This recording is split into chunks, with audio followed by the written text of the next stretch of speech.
अल्हम्दुलिल्लाह नहमदुहु व नस्तईनुहु व नस्तगफिरुहु व नु'मिनु बिही व नतवक्कलु अलैहि व नऊज़ु बिल्लाहि मिन शुरूरि अंफुसिना व मिन सय्यिआति अअमालिना मन यहदिहिल्लाहु फला मुदिल्ल लहु व मन युद्लिल फला हादिय लहु व अशहदु अन ला इलाहा इल्लल्लाहु वहदहु ला शरीका लहु व अशहदु अन्न मुहम्मदन अब्दुहु व रसूलुहु। अऊज़ु बिल्लाहि मिनश शैतानिर रजीम। बिस्मिल्लाहिर रहमानिर रहीम।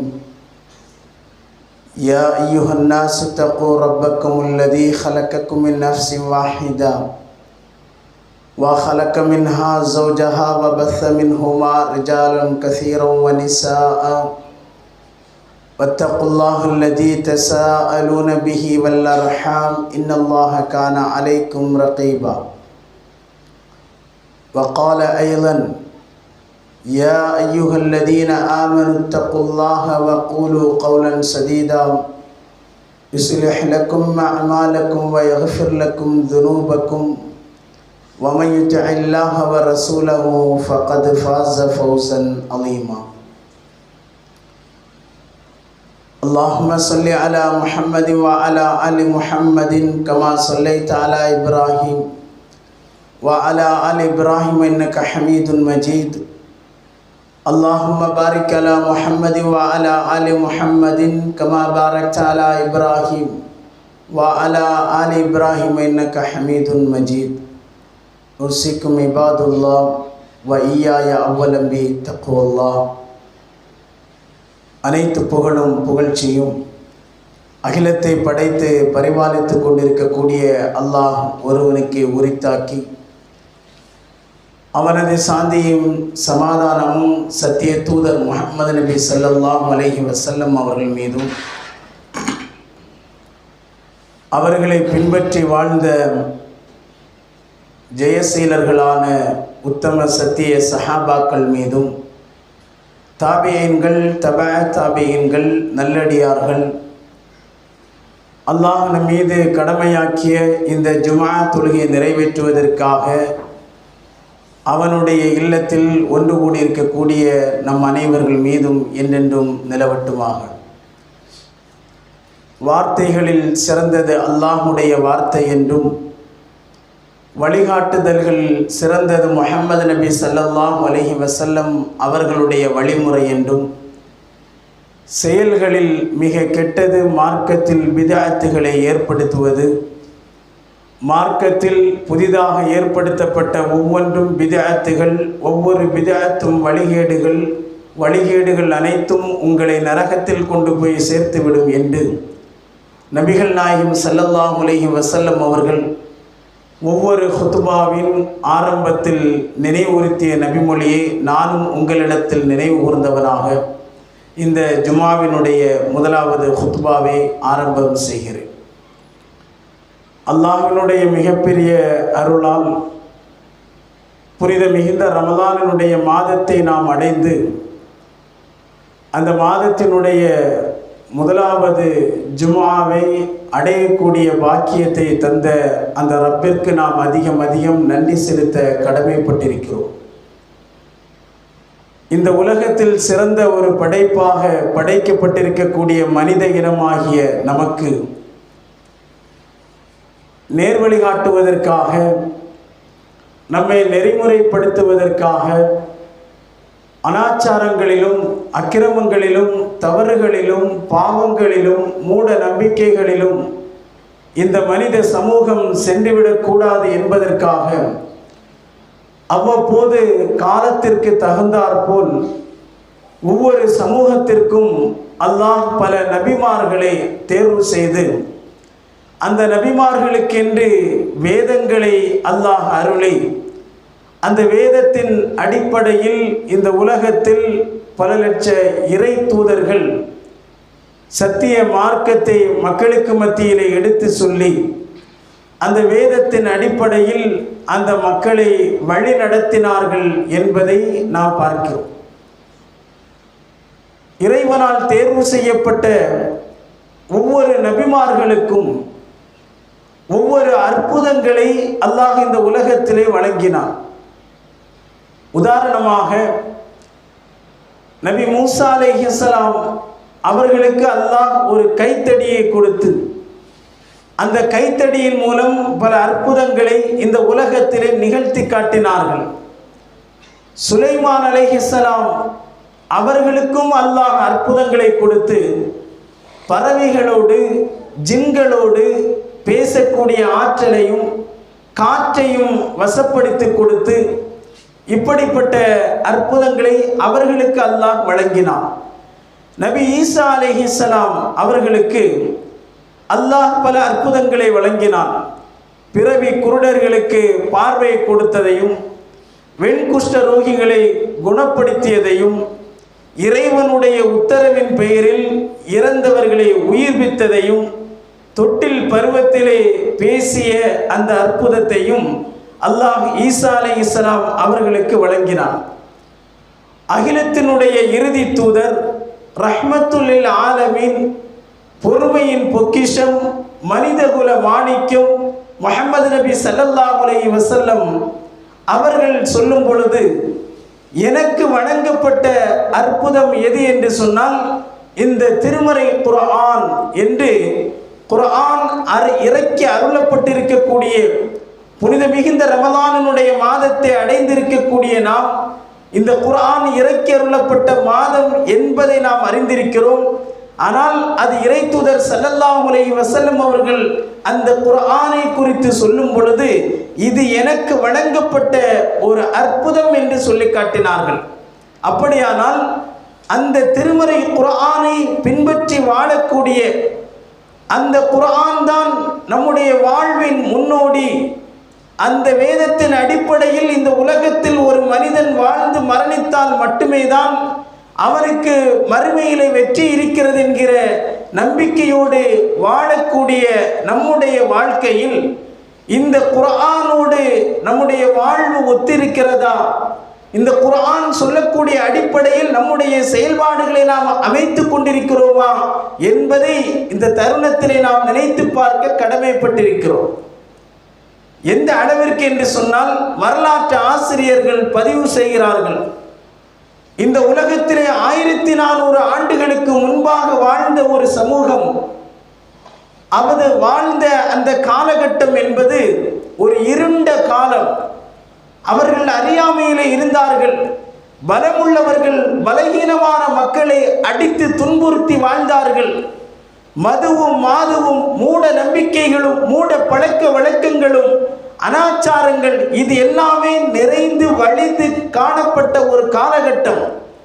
அப்படிப்பட்ட காலகட்டத்தில் இந்த உலகத்திலே காமுகர்களாக முடா குடியர்களாக வாழ்ந்த அந்த மக்கள் அல்லாஹ்வால் இந்த உலகத்தில் சொர்க்கவாசிகள் என்ற அடையாளம் சொல்லி காட்டப்படக்கூடிய அளவிற்கு ஒரு சரித்திரம் படைத்தவர்களாக வாழ்ந்ததற்குண்டான காரணம் அவர்கள் இந்த திருமறை குர்ஆனை தன்னுடைய வாழ்வில் வழிகாட்டியாக பின்பற்றியதனுடைய விளைவுதான் இவ்வளவு பெரிய மாற்றங்கள் இந்த சமூகத்திலே ஏற்பட்டிருக்கிறது. அப்படியானால் அதே திருமறை குர்ஆன் இன்றைக்கு நம்மிடத்தில் இருக்கிறது.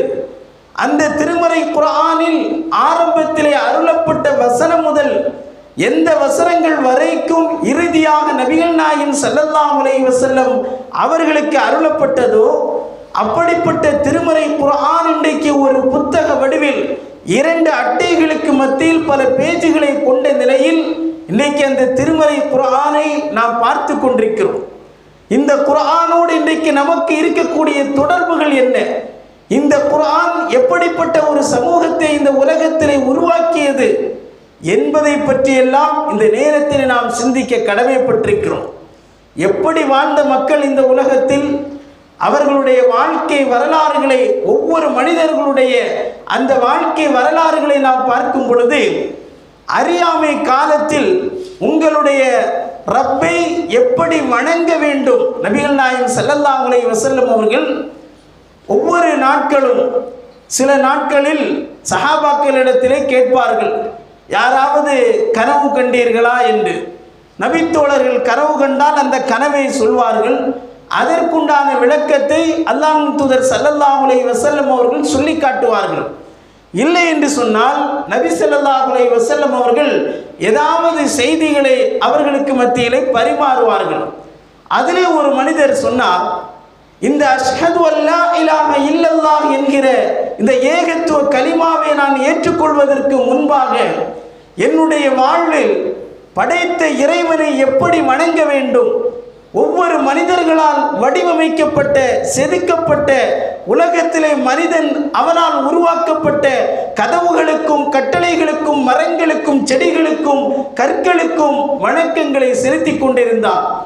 ஆனால் அல்லாஹ் ரப்பல் ஆலமீன் உங்களின் மூலமாக, உங்களுக்கு அருளப்பட்ட இந்த வேதத்தின் மூலமாக மிகப்பெரிய ஒரு மாற்றத்தை எங்களுக்கு மத்தியிலே ஏற்படுத்தி, எப்படி படைத்த இறைவன் யார், அவனை எப்படி வணங்க வேண்டும், மனிதனாகிய நாம் எப்படி நம்முடைய வாழ்க்கையை அமைத்துக் கொள்ள வேண்டும், நம்மிடத்தில் எப்படிப்பட்ட நற்குணங்கள் இருக்க வேண்டும், எந்த அமலை செய்தால் எந்த செயலை செய்தால் அது இறைவனுடைய பொருத்தத்தை பெற்றுத்தரும், எந்த செயலை செய்தால் அது இறைவனுடைய கோபத்தையும் சாபத்தையும் பெற்றுத்தரும் என்பதையெல்லாம் இந்த தூதர் எங்களுக்கு அல்லாஹ்வினுடைய அருளால் கற்றுக் கொடுத்தார்கள் என்று அந்த செய்தியை சொல்லி, அறியாமை காலத்தில் நாங்கள் எப்படி இறைவனை வணங்குவோம் என்று சொன்னால், எங்களுக்கென்று உள்ளத்தில் இறைவனை வணங்க வேண்டும் என்ற எண்ணம் ஏற்படும் பொழுது எங்களுடைய உள்ளத்தில் எப்படி ஒரு சிலைகளை வடிவமைக்க வேண்டும் என்று தோன்றுகிறதோ அந்த அடிப்படையிலே நாங்கள் வணங்குவோம்.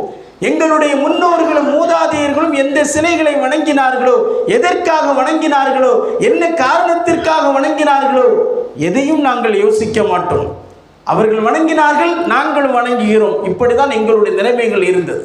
ஒரு பயணத்திலே நாங்கள் மேற்கொள்கிறோம் என்றால், பாலைவனத்தில் ஒட்டகத்திலே பயணம் செய்கிறோம் என்றால், திடீரென்று படைத்த இறைவனை வணங்க வேண்டும் என்கிற சிந்தனை எங்களுக்கு ஏற்படும் பொழுது அந்த நேரத்திலே தண்ணீர் இருக்கிறதா என்று பார்ப்போம். இல்லை என்றால் ஒட்டகத்தினுடைய பாலை கறந்து அந்த பாலைவன மணலை ஒரு குவியலாக மாற்றி அந்த பாலை அந்த மணலிலே கலந்து ஈரப்பதமாக்கி எங்களுடைய உள்ளத்தில் எந்த சிலைகளை எப்படி வடிவமைக்க வேண்டும் என்கிற எண்ணம் ஏற்படுகிறதோ அந்த எண்ணத்தின் அடிப்படையில் அந்த மணலிலே ஈர மணலிலே ஒரு வடிவத்தை ஏற்படுத்தி அதற்கு நாங்கள் சிரம்பணிந்து பிறகு அதை கலைத்துவிட்டு அங்கிருந்து சென்று விடுவோம். இதுதான் எங்களுடைய வணக்க வழிபாடுகள். படைத்த இறைவனை எப்படி வணங்க வேண்டும் என்கிற எண்ணம் ஏற்பட்டால் இப்படிதான் நாங்கள் செய்வோம். இன்னைக்கு நமக்கெல்லாம் எப்படிப்பட்ட ஒரு வழிகாட்டுதல் இருக்கிறது. பயணத்தை நாம் மேற்கொள்கிறோம் என்று சொன்னால் அதனை தொழுவதற்கு பயணம் என்பது தடையாக இருக்கக்கூடாது. அதற்கென்று அந்த பயணத்திலே ஜம்மு கசர் என்கிற ஒரு சட்டத்தை நபிகள் நாயகம் ஸல்லல்லாஹு அலைஹி வஸல்லம் அவர்கள் நமக்கு வழிகாட்டி இருக்கிறார்கள். இந்த மார்க்கம் என்பது ஒரு லேசான மார்க்கம். அதிலே படைத்த இறைவனை எப்படி வணங்க வேண்டும் என்கிற அனைத்து வரையறைகளும் நமக்கு வகுக்கப்பட்டிருக்கிறது. இப்படி அவர்களுடைய வணக்க வழிபாடுகள் இருந்தது.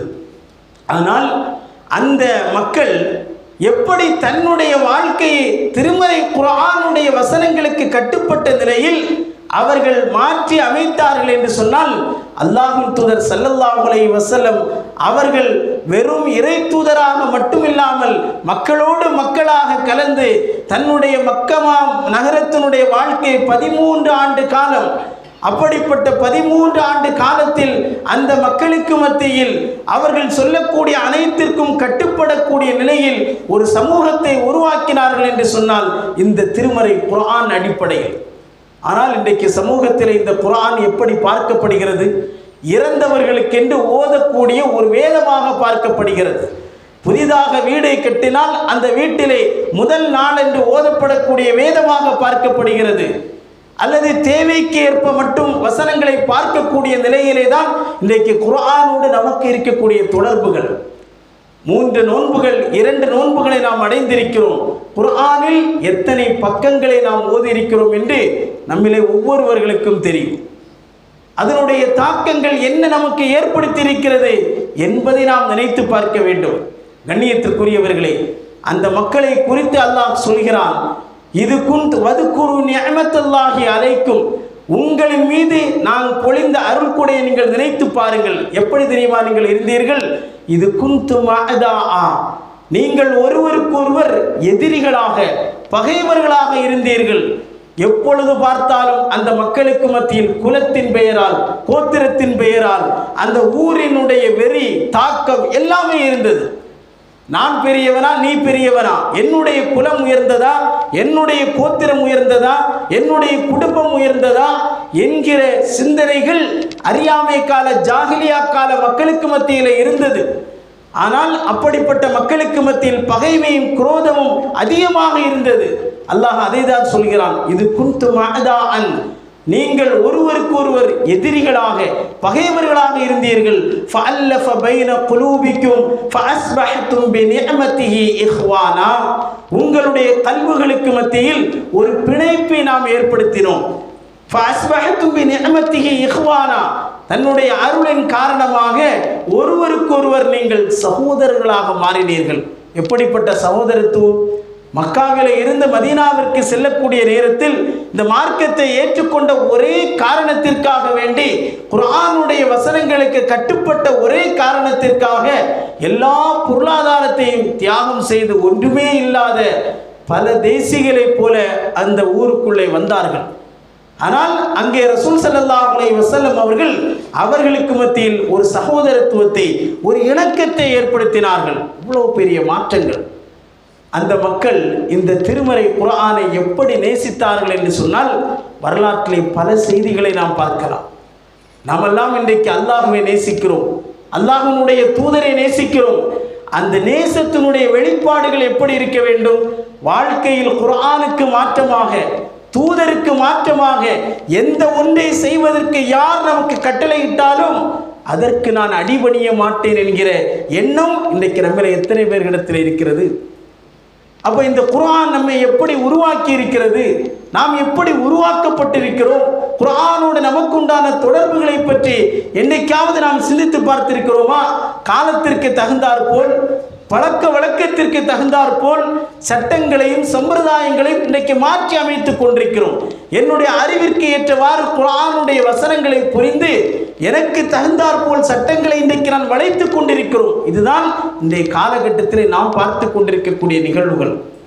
ஆனால் நபி ஸல்லல்லாஹு அலைஹி வஸல்லம் அவர்கள் உருவாக்கிய அந்த மக்கள் எந்த அளவிற்கு இந்த குர்ஆனை அவர்கள் நேசித்திருக்கிறார்கள் என்று சொன்னால், அல்லாஹ்வின் தூதர் ஸல்லல்லாஹு அலைஹி வஸல்லம் ஹஜ்ஜத்துல் விதா என்கிற அந்த இறுதி ஹஜ்ஜிலே அரஃபா பெருவழியில் புனித ஹஜ் என்கிற கடமையை நிறைவேற்றுவதற்காக எல்லா ஹாஜிகளும் நிறைவேற்றப்படக்கூடிய அந்த நாட்களில் மிக முக்கியமான நாளாக இருக்கக்கூடிய அரஃபா பெருவழியில் வெண்ணிற ஆடையோடு லப்பைக் அல்லாஹும்ம லப்பைக் லப்பைக் லா ஷரீக லக லப்பைக் இன்னல் ஹம்த வன் நிஅமத லக வல் முல்க் லா ஷரீக லா என்கிற தல்பியாவை முழங்கியவர்களாக எல்லோரும் அந்த அரஃபா பெருவழியிலே நின்று கொண்டிருக்கும் பொழுது அல்லாஹ்வின் தூதர் ஸல்லல்லாஹு அலைஹி வஸல்லம் அவர்களுக்கு ஒரு வசனம் அருளப்படுகிறது. சூரத்துல் மாஇதாவினுடைய 3வது வசனம், அதனுடைய ஒரு பகுதி. அல் யௌம அக்மல்து லக்கும் தீனக்கும் வ அத்மம்து அலைக்கும் நிஅமதி வ ரதீது லக்குமுல் இஸ்லாம தீனா, இந்த நாளோடு இந்த மார்க்கத்தை நான் பரிபூர்ணப்படுத்தி விட்டேன். வ அத்மம்து அலைக்கும் நிஅமதி, என்னுடைய அருள் கொடைகளை உங்களின் மீது நான் முழுமைப்படுத்தி விட்டேன். வ ரதீது லக்குமுல் இஸ்லாம தீனா, இஸ்லாமிய மார்க்கத்தை உங்களுக்காக நான் புரிந்து கொண்டேன் என்கிற இந்த வசனம் அருளப்படுகிறது. அங்கே கூடியிருந்த எல்லா சஹாபாக்களுக்கு மத்தியிலும் அளவற்ற மட்டற்ற மகிழ்ச்சியோடு ஒருவரை ஒருவர் கட்டி ஆற தழுவியவர்களாக சந்தோஷத்தை வெளிப்படுத்துகிறார்கள். என்ன காரணம்? இதற்கு முன்னால் 1,00,000க்கும் மேற்பட்ட நபிமார்களை அல்லாஹ் இந்த உலகத்திலே தேர்வு செய்து அந்த சமூகத்திலே அனுப்பி அவர்கள் யாரின் மூலமாகவும் இந்த மார்க்கம் என்பது முழுமையாக்கப்படவில்லை. இந்த மார்க்கத்தை அல்லாஹ் புரிந்து கொள்ளவில்லை. இறைவனுடைய அருள் பரிபூர்ணமாக்கப்படவில்லை. ஆனால் நமக்கு அருளப்பட்ட இந்த தூதர் முஹம்மது நபி ஸல்லல்லாஹு அலைஹி வஸல்லம் அவர்களின் மூலமாக அல்லாஹ் இந்த மார்க்கத்தை பரிபூர்ணப்படுத்தியிருக்கிறான். அவனுடைய நிஅமத்தை பொழிந்திருக்கிறான். இந்த மார்க்கத்தை அல்லாஹ் கபூல் செய்திருக்கிறான், புரிந்து கொண்டிருக்கிறான் என்கிற செய்தி என்பது நமக்கு அருளப்பட்ட இந்த தூதரின் மூலமாக என்று சொன்னால் அது நமக்கு கிடைக்கக்கூடிய எவ்வளவு பெரிய ஒரு அந்தஸ்து, அப்படிப்பட்ட தூதரனுடைய உம்மத்தாக நாம் இருக்கிறோம் என்றால் அது எவ்வளவு பெரிய ஒரு சிறப்பு என்பதை புரிந்து எல்லோரும் சந்தோஷத்தை வெளிப்படுத்திக் கொண்டிருக்கிறார்கள். உமர் ரலியல்லாஹு அன்ஹு அவர்களை தவிர அவர்கள் மட்டும் தேம்பி தேம்பி அழுகிறார்கள். சஹாபாக்கள் கேட்டார்கள், அவர்களோடு இருந்த மற்ற தோழர்கள் கேட்டார்கள், உமரே, சந்தோஷமாக இருக்க வேண்டிய வேளை, நமக்கு அருளப்பட்ட இந்த தூதரின் மூலமாக அல்லாஹ் இந்த மார்க்கத்தை பரிபூரணப்படுத்தி இருக்கிறான், இந்த மார்க்கத்தை அவன் கபூல் செய்திருக்கிறான், அவனுடைய நியமத்தை பொருந்தி இருக்கிறான் என்று சொன்னால் அது எவ்வளவு பெரிய சிறப்பு. சந்தோஷத்தை வெளிப்படுத்தாமல் நீங்கள் மட்டும் இப்படி தேம்பிய நிலையில் அழுது கொண்டிருக்கிறீர்கள், என்ன காரணம் என்று கேட்கும் பொழுது இந்த மார்க்கத்தை அல்லாஹ் பரிபூரணமாக்கி விட்டான், இந்த மார்க்கத்தை பொருந்தி கொண்டான் என்று சொன்னால் மார்க்கம் முழுமையாக்கப்பட்டு விட்டது. மார்க்கம் முழுமையாக்கப்பட்டு விட்டது. மார்க்கம் முழுமையாக்கப்பட்டது என்று சொன்னால் அது யாரின் மூலமாக? இறை தூதர்கள் மூலமாகத்தான் இந்த மார்க்கம் பரிபூரணமாக்கப்படும். அப்படியானால் மார்க்கம் பரிபூரணமாக்கப்பட்டு விட்டால் இனிமேல் இறை தூதர்களுக்கு வேலை இல்லை. அப்படி என்றால் வஹி என்பது இனிமேல் வராது. வஹி யாருக்கு வரும்? இறை தூதர்களுக்கு மட்டும்தான் வரும். அப்ப அந்த வஹி வராது என்று சொன்னால் இறை தூதர் அவர்கள் இனிமேல் உயிரோடு இருக்க மாட்டார்கள் என்கிற ஒரு அதிகமான கருத்துக்களை கொண்ட நிலையிலும் இந்த வசனம் சொல்லுகிறது என்பதை நினைத்துதான் நான் அழுகிறேன் என்று உமர் ரலியல்லாஹு அன்ஹு அவர்கள் அந்த நேரத்தில் சொன்னார்கள். இதை கேட்ட மற்ற எல்லா சஹாபாக்களும் எந்த அளவிற்கு சந்தோஷமாக மகிழ்ச்சியாக அந்த அரஃபா பெருவழியிலே நின்று கொண்டிருந்தார்களோ எல்லோரும் கவலை அடையக்கூடிய அளவிற்கு அந்த இடமே ஏற்படுகிறது. அப்படியானால் அவர்கள் அல்லாஹ்வை மட்டும் நேசித்தார்களா? அல்லாஹ்வின் தூதரை மட்டும் நேசித்தார்களா? அல்லாஹ்வினுடைய வசனங்களை கூட அணு அணுவாக நேசித்தார்கள். இன்றைக்கு நமக்கு பிடித்த ஒரு வசனம் எது என்று கேட்டால் நம்மளை எத்தனை பேர்களுக்கு சொல்ல தெரியும்? ஏன், அதனுடைய பொருளை அறிந்தால்தான் நம்மால் சொல்ல முடியும். அந்த அளவிற்கு தான் இன்றைக்கு குர்ஆனோடு உண்டான தொடர்புகள் நம்மிடத்தில் இருக்கிறது. கண்ணியத்திற்குரியவர்களே, நபிகள் நாயகம் ஸல்லல்லாஹு அலைஹி வஸல்லம் அவர்கள் இப்படி ஒரு சமூகத்தை தான் இந்த உலகத்திலே உருவாக்கினார்கள். அதுதான் திருமறை குர்ஆன் உருவாக்கிய சமுதாயம். நம்முடைய வாழ்க்கையில் அறியாமை காலகட்டத்தில் பிடிவாதமாக இருந்தவர்கள், யாரையும் எதற்கு என்று கேட்காமல் கூட அடித்து துன்புறுத்திய மக்கள், மதுவிலும் மாதுவிலும் மூழ்கி இருந்த மக்கள், அல்லாஹ்வினுடைய ஒரு வசனம் என்று சொன்னால் அது எதற்காகவும் யோசிக்காமல், அதனால் பாதிக்கப்படுவது நம்முடைய குடும்பமா? யோசிக்கவில்லை. அதனால் பாதிக்கப்படுவது நம்முடைய வியாபாரமா? யோசிக்கவில்லை. இது இறைவனுடைய கட்டளை. இந்த இறைவனுடைய கட்டளைக்கு நாம் கட்டுப்பட வேண்டும். அதுதான் இத்தாஅத் என்பது. யா அய்யுஹல்லதீன ஆமனு, ஈமான் கொண்டவர்களே, அதீஉல்லாஹ் வ அதீஉர் ரசூல், அல்லாஹ்வுக்கும் அவனுடைய தூதருக்கும் கட்டுப்படுங்கள் என்கிற அந்த வார்த்தைக்கு உண்டான அந்த செயல் வடிவத்தை கொடுத்தவர்கள் சத்திய சஹாபாக்கள். எனவேதான் கண்ணியத்துக்குரியவர்களே, அப்படிப்பட்ட திருமறை குர்ஆன் இறக்கியருளப்பட்ட மாதத்தை அடைந்திருக்கக்கூடிய நாம் எப்படி அந்த குர்ஆன் இவ்வளவு பெரிய ஒரு மாற்றத்தை சமூக மக்களுக்கு மத்தியில் ஏற்படுத்தியதோ, இன்றைக்கெல்லாம் அது ஒரு வேதமாக, எப்படி யூதர்களுக்கென்று ஒரு வேதம் இருக்கிறதோ, கிறிஸ்தவர்களுக்கென்று ஒரு வேதம் இருக்கிறதோ, மற்ற மதங்களை பின்பற்றக்கூடிய மக்களுக்கென்று ஒரு வேதம் இருக்கிறதோ, அதே போல நமக்கு உண்டான வேதம் குர்ஆன். இப்படிதான் நாம் நினைச்சுக்கிட்டு இருக்கோம். ஆனால் இந்த குர்ஆன் என்பது முஸ்லிம்களுக்கு மட்டும் உரியதா? கிடையாது. உலகத்திலே வாழ்ந்து கொண்டிருக்கக்கூடிய ஒட்டுமொத்த மக்களுக்கு உண்டான வேதம் தான் திருமறை குர்ஆன். அப்படிப்பட்ட சத்திய வேதத்தை, சத்திய மார்க்கத்தை, இதுதான் சத்தியம் என்று அறிந்து முஸ்லிம்களாக வாழ்ந்து கொண்டிருக்கக்கூடிய நாம் இன்றைக்கு பல பள்ளிவாசல்கள் குர்ஆன் அப்படியே செல்ஃபிலே அடுக்கி வைக்கப்பட்டிருக்கிறது. அது எப்படி வைக்கப்பட்டிருக்கிறதோ அதே போல்தான் பல வருடங்கள் மாதங்கள் இருந்து கொண்டே இருக்கிறது. எடுத்து ஓதக்கூடிய அளவிற்கு நம்மளே எத்தனை பேர்கள் தயாராகி இருக்கிறோம்? குர்ஆன் அடுக்கி வைக்கப்பட்டிருக்கிறது. அதை தொட்டு பார்த்தால் எவ்வளோ தூசிகள் இருக்கும் என்று நமக்கு தெரியும். அது எதனால் ஏற்படுகிறது? அதை தொடுவது நம்மிடத்திலே இல்லை என்பதுதான் அதனுடைய ரிசல்ட். கண்ணியத்திற்குரியவர்களே, இது போன்றுள்ள செயல்கள் நம்மிடத்திலே தவிர்க்கப்பட வேண்டும். எப்படி ஆண்கள் மட்டுமல்ல, பெண்களிடத்திலும் இது போன்றுள்ள மாற்றங்கள். ரசூல் ஸல்லல்லாஹு அலைஹி வஸல்லம் அவர்களை வளர்த்து ஆளாக்கிய ஒரு வயதான ஒரு மூதாட்டி உம்மு ஐமன் ரலியல்லாஹு அன்ஹா. அது உம்மு ஐமன், ஐமனுடைய தாய். அவர்கள் அல்லாஹ்வுடைய தூதரை எடுத்து வளர்த்து ஆளாக்கினார்கள்.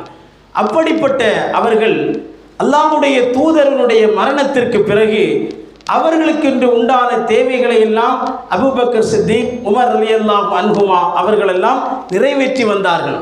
இப்படி ஒரு நாளைக்கு அவர்களுக்கு உண்டான தேவைகள், கொடுக்கல் வாங்கல்கள், பொருளாதாரங்கள் எல்லாவற்றையும் செய்யும் பொழுது ஒரு நாள் வீட்டிலே பார்க்கும் பொழுது அவர்கள் அழுது கொண்டிருக்கிறார்கள். அல்லாஹ்வுடைய தூதருடைய மரணத்திற்கு பிறகு இந்த 2 நபித்தோழர்களும் கேட்டார்கள், ஐமன் அவர்களே, ரசூல் ஸல்லல்லாஹு அலைஹி வஸல்லம் அவருடைய மரணத்திற்கு பிறகு உங்களுக்கு உண்டான தேவைகளை நாங்கள் நிறைவேற்றுவதில் ஏதாவது குறைகளை செய்திருக்கிறோமா? சொல்லுங்கள், நாங்கள் நிவர்த்தி செய்கிறோம். எங்களுக்கு எந்த குறையும் இல்லை.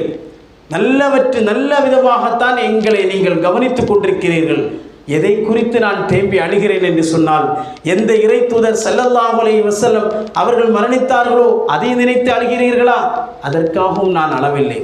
மரணம் என்பது யாராக இருந்தாலும், இந்த உலகத்திலே படைக்கப்பட்டிருக்கக்கூடிய எந்த ஜீவராசிகளாக இருந்தாலும் மரணம் என்பது ஏற்படக்கூடிய ஒன்று. அல்லாஹ்வுடைய தூதரை அல்லாஹ் உயர்வான அந்தஸ்திலே வைத்திருக்கிறான் என்று எனக்கும் தெரியும். நான் அழுததற்குண்டான காரணம் என்ன தெரியுமா?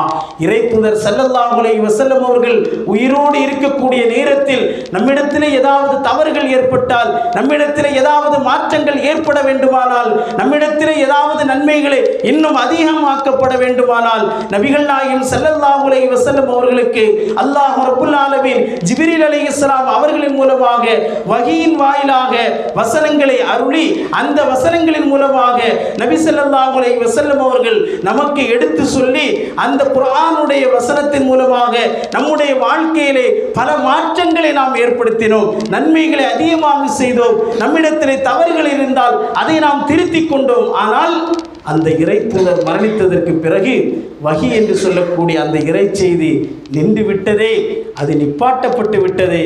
இனிமேல் நம்மை பண்படுத்துபவர் யார்? நம்மிடத்தில் இருக்கக்கூடிய தவறுகளை சுட்டிக்காட்டி, இது தவறு, இது அல்லாஹ் நேசிக்கக்கூடிய விஷயம் அல்ல, இது அல்லாஹ்வுடைய கோபத்தை ஏற்படுத்தக்கூடியது என்று நம்மை வழிநடத்துவது யார் என்பதை நினைத்துதான் நான் அழுகிறேன் என்று அவர்கள் சொன்னார்கள் என்றால், இறைவனுடைய வஹியான திருமறை குர்ஆனுடைய வசனத்தை பெண்களும் எந்த அளவிற்கு நேசித்திருக்கிறார்கள் என்பதுதான் இந்த சம்பவங்கள் நமக்கு உணர்த்தக்கூடிய படிப்பினை. எனவே எப்படி நாம் நம்முடைய மனைவி, நம்முடைய கணவன், நம்முடைய பிள்ளைகள், நம்முடைய ஊர், நம்முடைய பொருளாதாரம், நம்முடைய நண்பர்கள், இப்படி யாரையெல்லாம் நாம் நேசிக்கிறோமோ அந்த நேசத்தை விட அதிகமாக அல்லாஹ்வின் மீதும், அல்லாஹ்வுடைய தூதரின் மீதும், அல்லாஹ்வுடைய வசனத்தின் மீதும் அந்த நேசம் இருந்தது என்று சொன்னால்தான் நிச்சயமாக நம்முடைய வாழ்க்கையில் குர்ஆன் என்பது பிரதிபலிக்கும். அப்படிப்பட்ட சமூகத்தை தான் குர்ஆன் இந்த சமுதாயத்திலே உருவாக்கியது. அந்த குர்ஆனை இன்றைக்கு நாம் பின்பற்றி கொண்டிருக்கிறோம். அல்லாஹ்வின் தூதர் ஸல்லல்லாஹு அலைஹி வஸல்லம் அவர்கள் வஹியாக அவர்களுக்கு அருளப்பட்ட குர்ஆன் இன்றைக்கு இருக்கிறது. அவர்கள்தான் இன்றைக்கு நம்மோடு இல்லை. அவர்கள் சொன்ன செய்திகள் அனைத்தும் ஹதீஸ் தொகுப்புகளாக இன்றைக்கு நம்மிடத்தில் இருக்கிறது.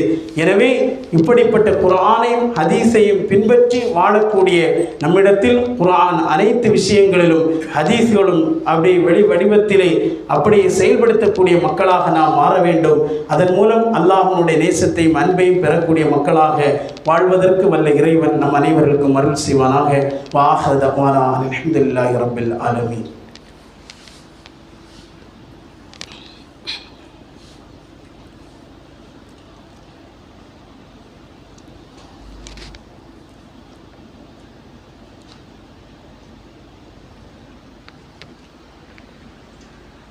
அல்ஹம்துலில்லாஹி ரப்பில் ஆலமீன் வல்-ஆகிபத்து லில்-முத்தகீன் வஸ்ஸலாத்து வஸ்ஸலாமு அலா அஷ்ரஃபில் அன்பியாஇ வல் முர்ஸலீன். அஊது பில்லாஹி மினஷ் ஷைத்தானிர் ரஜீம். பிஸ்மில்லாஹிர் ரஹ்மானிர் ரஹீம்.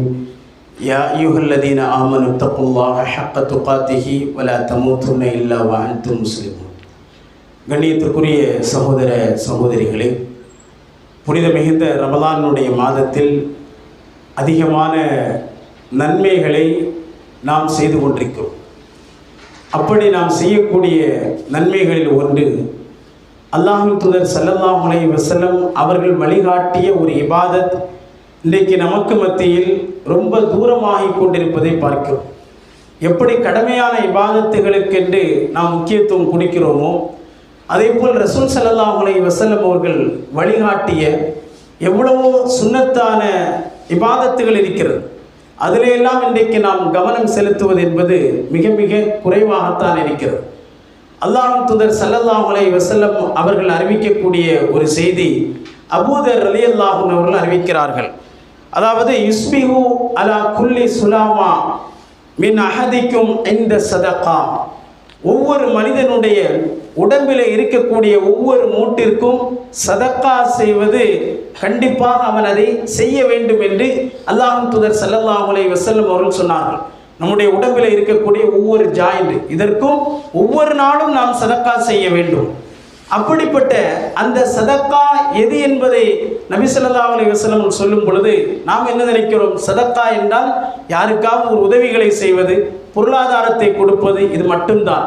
ஆனால் எதையெல்லாம் நபி ஸல்லல்லாஹு அலைஹி வஸல்லம் நம்முடைய உடம்பில் இருக்கக்கூடிய ஒவ்வொரு ஜாயிண்ட் மூற்றுக்கும் நாம் சதக்கா செய்வது எது என்பதை சொல்லும் பொழுது குல்லு தஸ்பீஹின் சதக்கா, ஒவ்வொரு தஸ்பீகும் சதக்கா. தஸ்பீக் என்று சொன்னால் அதாவது சுப்ஹானல்லாஹ் என்று நாம் சொல்வது. குல்லு தஹ்மீதின் சதக்கா, அல்ஹம்துலில்லாஹ் என்று சொல்வதும் சதக்கா. வக்குல்லு தக்பீரின் சதக்கா, அல்லாஹு அக்பர் என்று சொல்வது சதக்கா. வக்குல்லு தஹ்லீலின் சதக்கா, லா இலாஹ இல்லல்லாஹ் என்று சொல்வது சதக்கா. வன்ஹ அனில், அதாவது வஅமுர் பில் மஅரூஃப், நன்மையை ஏவுவது சதக்கா. வநஹா அனில் முன்கர், தீமையை தடுப்பதும் சதக்கா என்று நபி ஸல்லல்லாஹு அலைஹி வஸல்லம் நம்முடைய உடம்பில் இருக்கக்கூடிய ஒவ்வொரு மூட்டிற்கும் நாம் சதக்கா செய்வது இந்த வார்த்தைகளை நமக்கு சொல்லி காட்டினார்கள். இது எல்லாவற்றையும் ஈடாக்கக்கூடிய ஒன்றை உங்களுக்கு நான் அறிவிக்கட்டுமா என்று நபித்தோழர்களிடத்தில் கேட்கும் பொழுது நபித்தோழர்கள் சொன்னார்கள், பலா யா ரசூலல்லாஹ் என்று சொல்லி அதற்கு அல்லாஹ்வுடைய தூதர் அவர்கள் சொன்னார்கள், லுஹாவினுடைய நேரத்தில், முற்பகல் நேரத்தில் 2 ரக்காத்துகள் தொழுவது, அதாவது லுஹா தொழுகையை தொழுவது இது எல்லாவற்றுக்கும் ஈடாக அமையும் என்று சொல்லி காட்டினார்கள். அப்போ இந்த தொழுகையை நாம் எப்போ தொழுவது? இது எல்லா நாளும் நாம் நிறைவேற்ற வேண்டிய ஒரு செயல். கடமையான தொழுகையோடு இன்றைக்கு இபாதத்தை நாம் முடித்துக் கொள்கிறோம். ஆனால் இந்த லுஹாவுடைய தொழுகைக்கு நாம் கொடுக்கக்கூடிய முக்கியத்துவம் ரொம்ப ரொம்ப ரொம்ப ரொம்ப குறைவாகத்தான் இருக்கிறது. அதாவது சூரியன் உதித்து ஒரு ஈட்டி அளவிற்கு அந்த வெயில் வரக்கூடிய நேரத்தில் அந்த தொழுகையை நாம் தொழ ஆரம்பிக்கலாம். இது எப்பொழுது வரைக்கும் நாம் தொழலாம் அப்படின்னு சொன்னால், சூரியன் நடு உச்சிக்கு வருவதற்கு முன்பாக. நபி ஸல்லல்லாஹு அலைஹி வஸல்லம் அவர்கள் சொன்னார்கள், ஒரு ஒட்டக குட்டி அது அந்த பூமியிலே படுக்கக்கூடிய நேரத்தில் அந்த வெயிலினுடைய தாக்கம் தெரியாமல், அதுக்கு எப்படி தெரியும் அப்படின்னா, படுக்க வச்சு அது படுக்காது, உடனே எழுந்து ஓடிவிடும். அந்த அளவிற்கு அந்த வெயிலினுடைய சூடு வந்துருச்சு அப்படின்னா அதற்கு மேல் அந்த தொழுகையை தொழக்கூடாது. சூரியன் நடு உச்சிக்கு வருவதற்கும் கொஞ்சம் முன்பாக அந்த தொழுகையை நாம் நிறைவு செய்ய வேண்டும். இன்றைக்கி நாம் சொல்ல போனால் ஒரு 7-7:30 மணியிலிருந்து ஒரு 10-11 மணிக்குள்ளாக அந்த தொழுகையை நாம் நிறைவேற்றுவது. இதற்கென்று ரொம்ப நீண்ட நேரம் என்று தொழ வேண்டிய அவசியம் இல்லை. 2 ரக்காத்துகள் நமக்கு தெரிந்த சூறாக்களை ஓதி அந்த இபாதத்தை நாம் நிறைவு செய்வதுதான் இந்த லுஹாவுடைய தொழுகை. அப்போ இது எதற்காக நாம் தொழ வேண்டும்? நம்முடைய உடம்பில் இருக்கக்கூடிய ஒவ்வொரு உறுப்பிற்கும் நாம் சதக்கா செய்வது நமக்கு கடமை. இப்படி பல வார்த்தைகளை சுப்ஹானல்லாஹ், அல்ஹம்துலில்லாஹ், அல்லாஹு அக்பர், லா இலாஹ இல்லல்லாஹ், நன்மையை ஏவுவது, தீமையை தடுப்பது, இது எல்லாம் சதக்காவாக இருந்தாலும் இது எல்லாவற்றையும் ஈடாக்கக்கூடியது லுஹாவுடைய நேரத்தில் நாம் தொழக்கூடிய 2 ரக்காத் தொழுகை. காலையிலே வேலைக்கு செல்கிறோம் என்றால் அதற்கு முன்பாக 2 ரக்காத் நாம் தொழுதுவிட்டு இந்த லுஹாவினுடைய நியத்தை விட்டு நாம் தொழும் பொழுது நிச்சயமாக நம்முடைய உடம்பில் இருக்கக்கூடிய அந்த உறுப்புகளுக்கு நாம் சதக்கா செய்த நன்மையை நாம் அடைவோம். எனவே இப்படிப்பட்ட இந்த மாதங்களில் இந்த இபாதத்துகளுக்கும் நாம் முக்கியத்துவம் கொடுத்து நன்மைகளை செய்யக்கூடிய நல்ல மக்களாக நாம் மாறுவோம். அல்லாஹ் நம்முடைய அமல்களை கபூல் செய்து அதன் மூலம் நம்முடைய பாவங்களை நாம் மன்னித்து உண்மையிலும் மறுமையிலும் வெற்றி அடையக்கூடிய மக்களாக நம் அனைவர்களையும் ஆக்கியருள் புரிவானாக. அல்லாஹும்ம அஇஸ்ஸல் இஸ்லாம் வல் முஸ்லிமீன் வஅதில் ஷிர்க வல் கஃப்ரத வல் முஷ்ரிகீன் ஃபன்சுர்னா அலல் கௌமில் காஃபிரீன். இன்னல்லாஹ யஅமுருக்கும் பில் அத்லி வல் இஹ்சான் வ ஈதாஇ தில் குர்பா வ யன்ஹா அனில் ஃபஹ்ஷாஇ வல் முன்கர் வல் பகி யஅஇதுக்கும் லஅல்லக்கும் ததக்கரூன் வலதிக்ருல்லாஹி அக்பர் வல்லாஹு யஅலமு மா தஸ்னஊன்.